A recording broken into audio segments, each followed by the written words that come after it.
आइए इस channel easy to learn by B K Mishra में आपका स्वागत है।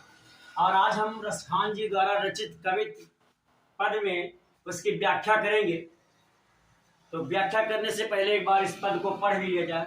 गोरज बिराजे भाल लही बनमान, आगे गैया पाछे ग्वाल गावे मृदु बानरी, तैसी धुन बांसुरी की मधुर मधुर जैसी, बंक चितवन मंद मंद मुस्कानरी, कदम बिटप के निकट तटनी के तट, अटा चढ़ी चाहि पीत पटे फहरानिरी, रस बरसावे तप तन तपन बुझावे नैन, प्राणन रिझावे वह आवे रस खानरी। अब आइए इस पद की हम व्याख्या करते हैं। व्याख्या करने से पहले हमें संदर्भ लिखना होता है। तो किस पाठ से है, कौन रचयिता, कौन इसका रचयिता है, वो सब लिखना होता है फिर संदर्भ में। तो इसमें हम जब प्रसंग लिखेंगे, प्रसंग में हम इसमें रसखान जी द्वारा श्री कृष्ण के बाल मनोहरी रूप का वर्णन किया गया है। अब व्याख्या करते हैं। गोरज बिराजे भाल लही बनमाल, आगे गैया पाछे ग्वाल गावे मृदुबानरी। गोरज गायों के धूल, गायों के जो गाय जब चलती हैं तो धूल उड़ती है।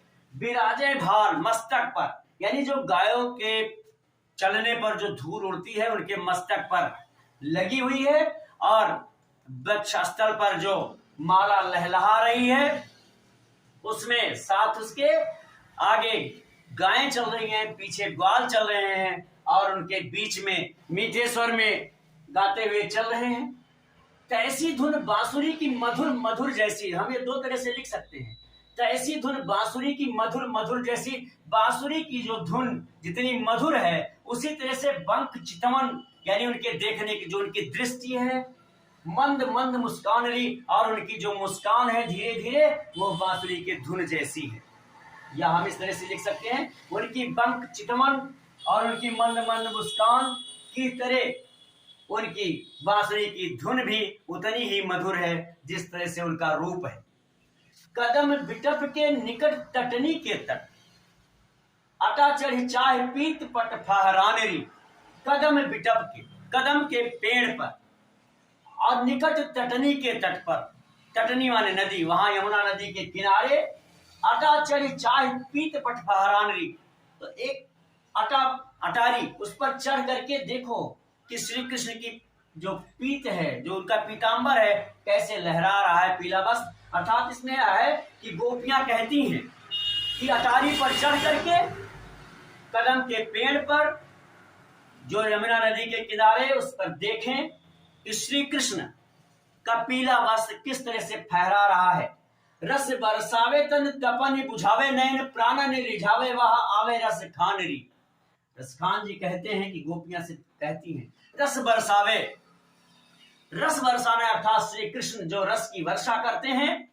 तन तपन बुझावे, और तन की जो तपन है उसे बुझाते हैं, नैनों को भी प्रसन्नता देते हैं, और प्राण रिझावे, जो प्राण को मोहते हैं, रिझाते हैं। वह आवे रस खानरी, वह मेरी तरफ, रस की खान अर्थात श्री कृष्ण मेरी तरफ बढ़ता हुआ आ रहा है। रस को बरसाता हुआ, शरीर की तपन को बुझाता हुआ, नैनों की जो चाह है उसे मिटाता हुआ, और प्राण को रिझाता हुआ मेरी तरफ रस की खान अर्थात श्री कृष्ण बढ़ता हुआ चला आ रहा है। अब हम इसके बाद देखते हैं इसमें भाषा ब्रज भाषा है। हम इसमें रस देखते हैं, श्रृंगार रस है। यहाँ ये जो काला दिख रहा है ये बिंदी नहीं है, श्रृंगार रस है।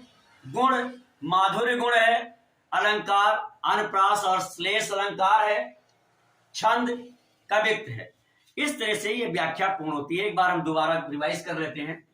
एक गोपी दूसरी गोपी से श्री कृष्ण का वर्णन करते हुए कहती है कि गोरज बिराजे भाल लही बनमाल, जिनके मस्तक पर गौ की धूल लगी हुई है और वक्षस्थल पर माला लहरा रही है, आगे आगे गायें चल रही हैं, पीछे पीछे ग्वाल चल रहे हैं, और उसमें वो अपनी मृद मधुर वाणी से गा रहे हैं, मधुर स्वर में गा रहे हैं। जिस तरह से उनकी बंक चितवन है, मंद मंद उनकी मुस्कान जिस तरह से है, उसी तरह से उनकी बांसुरी की जो मधुर ध्वनि है वो ठीक उसी तरह से है जिस तरह से उनका रूप सुंदर है, मधुर है।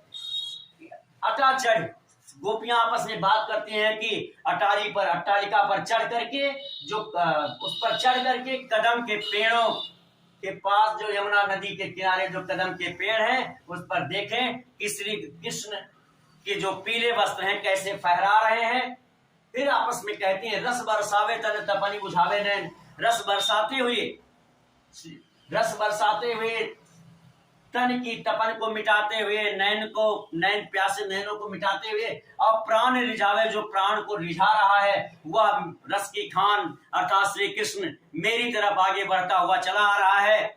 अब इस तरह से भाषा भी इसमें लिखनी होती है। भाषा ब्रज है, रस श्रृंगार है, फिर गुण माधुर्य है, अलंकार श्लेष और अनुप्रास है, छंद कवित्व है। अब ये व्याख्या पूर्ण होती है। और ये अगर आपको मेरे समझाने का तरीका अच्छा लगा हो, समझ में आया हो, तो अपने मित्रों को जरूर शेयर करें। और आपकी किसी भी तरह की समस्या हो तो मेरे व्हाट्सएप नंबर 9452510385 पर लिखकर भेजें, सलूशन आप तक जरूर पहुंचेगा। और मेरे चैनल को अगर सब्सक्राइब ना किया हो तो सब्सक्राइब भी कर दें और अपने मित्रों से भी सब्सक्राइब करवा दें। अब तक मेरे साथ इस वीडियो में बने रहने के लिए बहुत बहुत धन्यवाद।